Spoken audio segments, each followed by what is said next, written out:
live in dignity. And I think there's no better place, or there's no population that needs that hope and dignity more than those that are affected.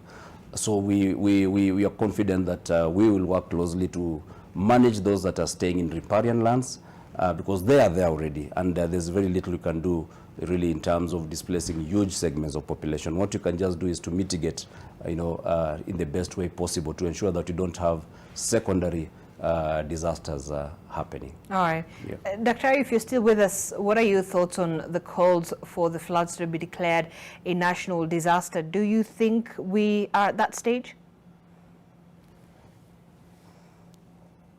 Thank you once again, Zainab. What we cannot do is paint the country uniformly, because the effects are not the same.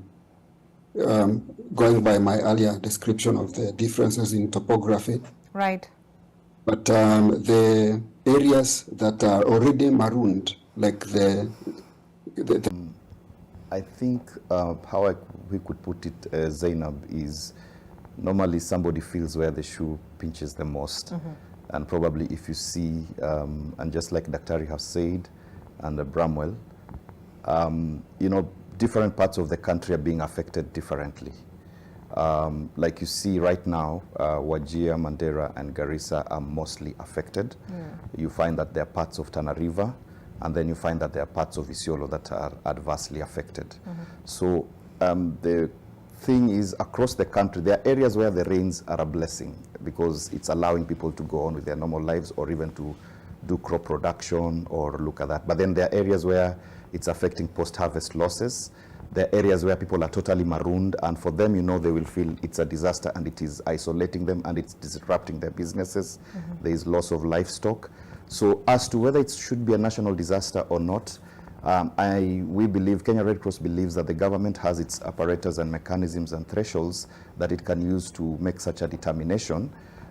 What we would just say is there are areas that are affected that need attention, that needs to be looked into much more closely, to be supported much more closely, depending on the effects that they're experiencing in the various parts of the country. Right. Yeah. And when going back to an issue you had mentioned, but just to delve a little bit much deeper into that, is the issue of the early warning systems in terms of preparation. I must say we've come a long way into understanding, having more accurate early warning systems, having more robust mechanisms, having more community and county level and stakeholder engagement. We must give credit where it's due. We are not where we would have loved to be, but there is tremendous improvement. We are having a reliable weather forecast that we can receive from KMD that at least you can look at and you say this is a credible forecast. Right. We are having now conversations that are happening. County levels, like using again Bramwell, for example, and this is not just Nairobi County alone, even Kiambu, we've had a number of county engagements. Conversations are happening around unpacking early warning systems. And communities also are beginning to understand that this is how it's affecting us, these are the actions we need to take early. So have they been more effective? If I may look at this trend and this time, I would say we are at a better place, because it has allowed us to even engage communities. For instance, we have community-based disease surveillance mechanisms. We are having communities being able to say that these are the safer areas, this is how the floods affect us, this is how we will know that we need to move. So we are at a better place. We are not yet there. There is still a lot of work that needs to be done. There is still more that needs to be unpacked as to having more effective early warning systems. But we are at a better place right now. And if we are to look, because you want to measure something against another. So comparably. We're on the right trajectory. We are in the right, I would say, we are not where we should be, but we're in the right trajectory. Because even like right now, we're even having a program of engaging counties and communities much more closely to understand. Now that we have credible early warning systems, now that we have products, what is the gap that it's not triggering action at the ground level? What are the challenges? Some of the things that Bramwell was even mentioning earlier about socioeconomic perspectives. Right. Probably a community has received an early warning and it says move, but where do I move to? How am I leaving my things? We've seen there are instances whereby people want to move, but they don't even have money to move their belongings. So do they need support at that particular time to do what we're calling anticipatory action? So currently there are conversations about what does it mean to have anticipatory action? Do we need to put resources for anticipatory action so that when we tell people move, we are also supporting them to move.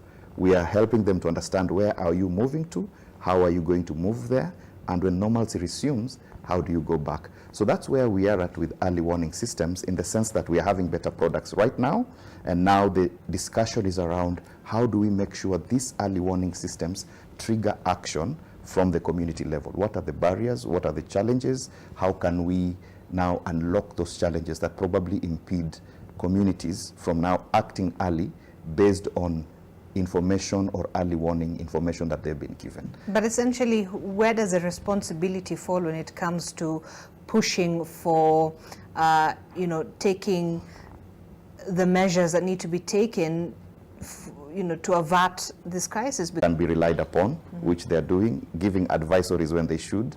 The leadership institutions making sure there are mechanisms to disseminate this information to the communities, and engaging in discussions of finding ways of supporting communities to receive this early warning information, and at the community now level, receiving this information and acting upon the information that is shared.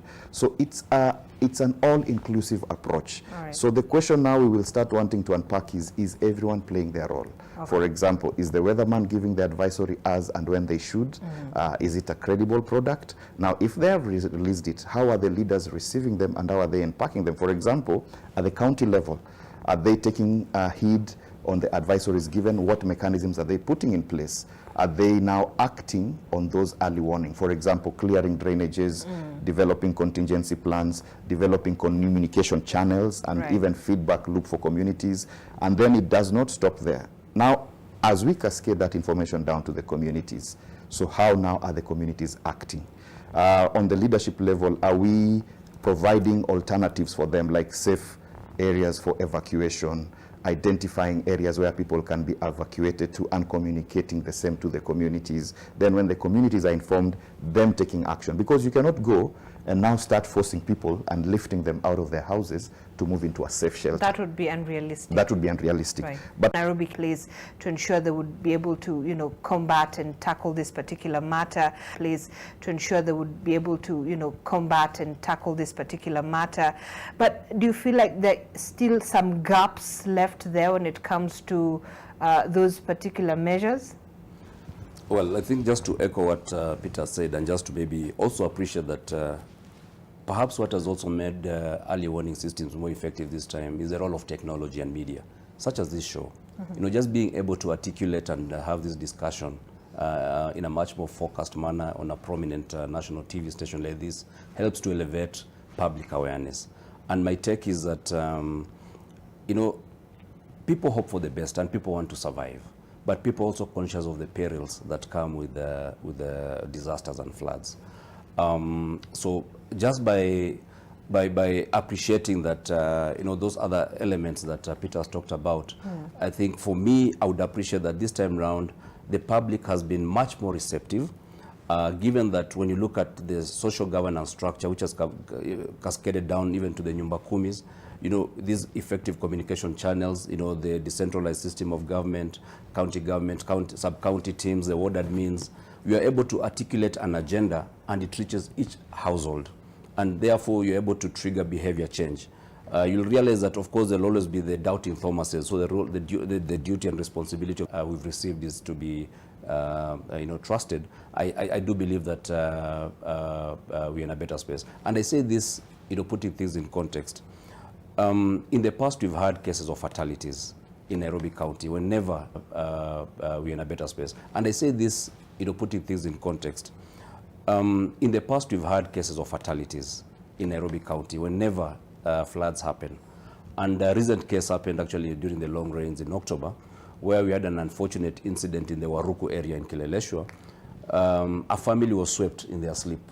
And unfortunately, baby Ashley Ashley was swept away. And up to date, we've not been able to, to recover her.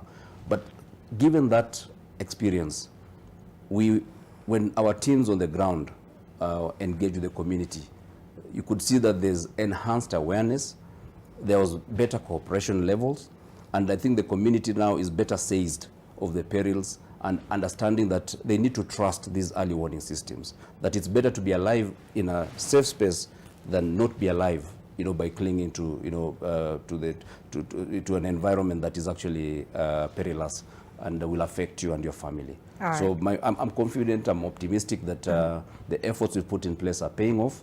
The public is much more aware, the public is much more cooperative, and I think together, as Peter mentioned, it's the responsibility of everybody. I like saying that disaster management starts with you, even with in terms of... Peter had mentioned is the issue of the economic, socio-economic situation of some of these people. It is true that some will say, look, if I leave my house, where will I go? And you have nowhere else to go. You say, yes, counties need to be more proactive. Let's build affordable housing.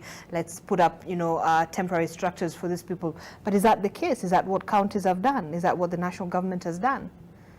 Well, speaking for the county government of Nairobi, I can say that that is indeed part of what you're doing. Again, just to remind ourselves about His Excellency Manifesto and even the current structure of government. We have a dedicated department known as Business and Hustler, you know, Opportunities, which actually is focused towards creating opportunities, you know, for the bottom of the pyramid, for, you know, that cadre that has actually been most affected.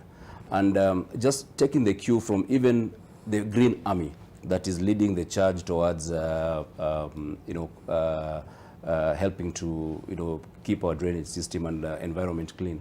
The 2,500 opportunities that were created and the additional 1,000 that the county government has advertised goes towards addressing that primary problem of, you know, the socioeconomic challenges that you're facing. These 3,500 young men and women that have been given opportunity to, you know, lead the charge in terms of keeping Nairobi to earn a decent living. Is it paying immediate results? The jury is out. But I think you're doing the right things. And I think in the medium to long term, we'll see the payoff in terms of an empowered society, given the opportunities that, you know, are being created by both the national and the county government. All right.